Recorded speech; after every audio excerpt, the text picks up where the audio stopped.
Hey everyone, Road to Grandma's Marathon Day 3 is here. I'm Coach Kyle of Freedom Running Club, and today we're going to be talking about some very specific hill training that you're going to want to be including throughout your training cycle.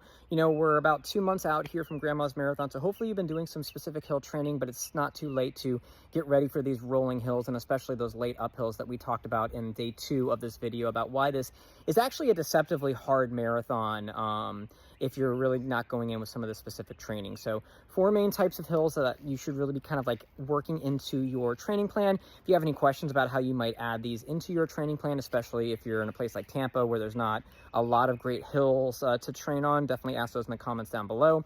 But the first one, just easy runs that have some hills, some terrain built in, you know, and finding what works for you. There's a nice overpass by me where I can do some recovery runs on hills and get about 400 feet of elevation each time over it. That's really good. I can also here in Tampa go about 30 minutes north and get some rolling hills in a place called Brooksville or San Antonio, St. Leo. If you're in this general area, those are good places to get some rolling hills, as well as the Courtney Campbell Causeway.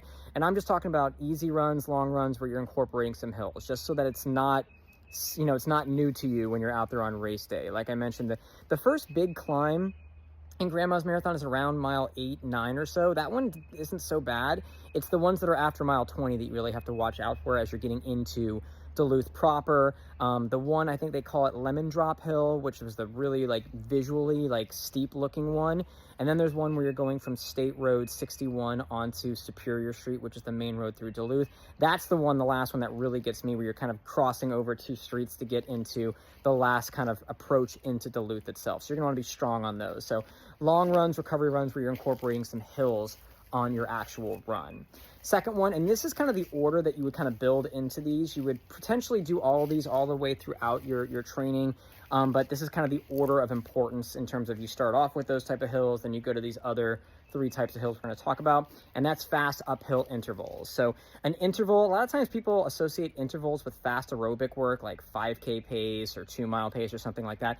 It's actually not. An interval is any time where you have a work and a rest period in which the rest, which is actually the interval, that's the rest period is the interval, is incomplete recovery. So you're getting, you know, not fully recovered, but you're getting a worthwhile break. That's what an interval is defined as. So you might do something that's like starting with like 50 meters uphill, something like, you know, a 2 to 5% incline, and then you're resting for maybe 3 minutes with like a jog in between, and you're maybe building that out to 100 meters, 200 meters, and you're doing that maybe 4, 5, 6, maybe up to 8 times, depending on where you are in terms of being used to hills and what you kind of have a tolerance for at this point. So recovery runs on hills, long runs on hills, and short hill intervals, building out to probably, you don't want to go more than about 200 meters for this.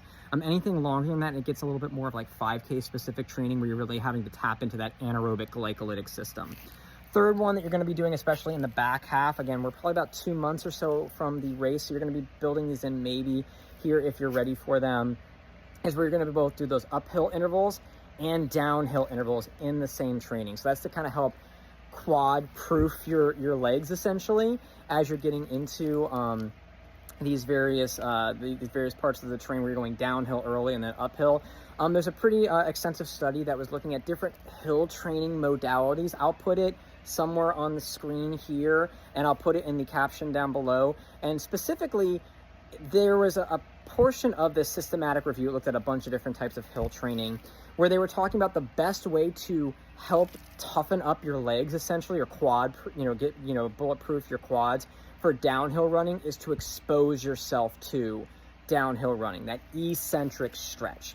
So you're getting that on those long runs and recovery runs that I mentioned, but maybe what you're doing is those uphill intervals, maybe you built out to 150 meters on those things. Maybe you're doing 2 uphills and then 1 downhill, a controlled downhill. So you're not sprinting downhill, you're just, you know, learning what it feels like to run downhill in a very controlled way, learning specifically the way you should be doing that for your form and mechanics so you keep your balance, but also to help with that eccentric stretch so that you're really able to tolerate that on race day. And again, if you're interested in looking at it, it was a systematic review that looked at a bunch of different hill trainings. That'll be in the caption down below.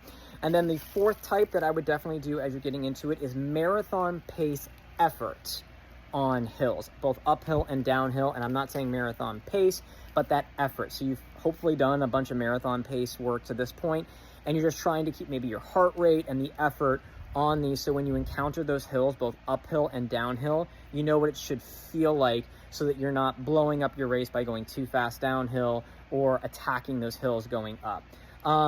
Not to put two studies in the same caption, but there was this interesting study that looked at, it was a one-time study that was looking at people that were doing different races that might be flat, uphill early, downhill early, and they found that people that went too fast on those hills, they might think the perceived effort was similar to when they were going flat ground, but their oxygen uptake was higher than when they were on flat ground, and they paid for it even when they were starting going downhill, depending on the course profile. It was kind of interesting. There was 3 or 4 different course profiles where they were kind of like rolling hills, uphill early, downhill late, uphill early, that kind of thing. Take a look at it.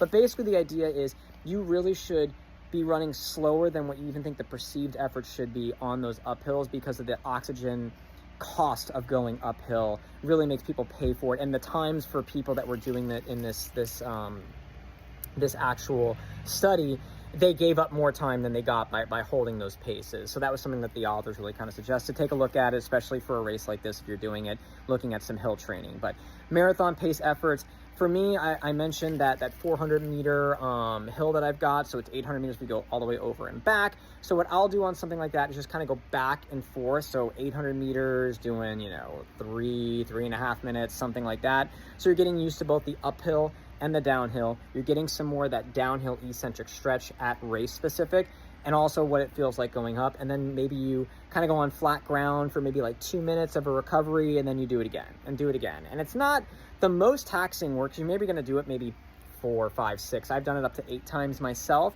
It's not the most taxing in and of itself, but you're still doing all your other training that you're trying to incorporate this. So make sure you're kind of like looking at, of those 4 types of training that you might want to do, what makes the most sense. If you've never done any hills, just start with those recovery runs and long runs on hills, maybe build into those intervals. If you've already done those things, exposing yourself to some safe downhill training with those fast intervals and those marathon pace efforts on hills, it'll really help you on race day, especially for those early downhills, so you're not overdoing it and really exposing your quads to something they've not been used to, and figuring out how to pace these uphills for some of these other efforts, and so you're really ready and strong for especially those 2 last hills here in Grandma's Marathon.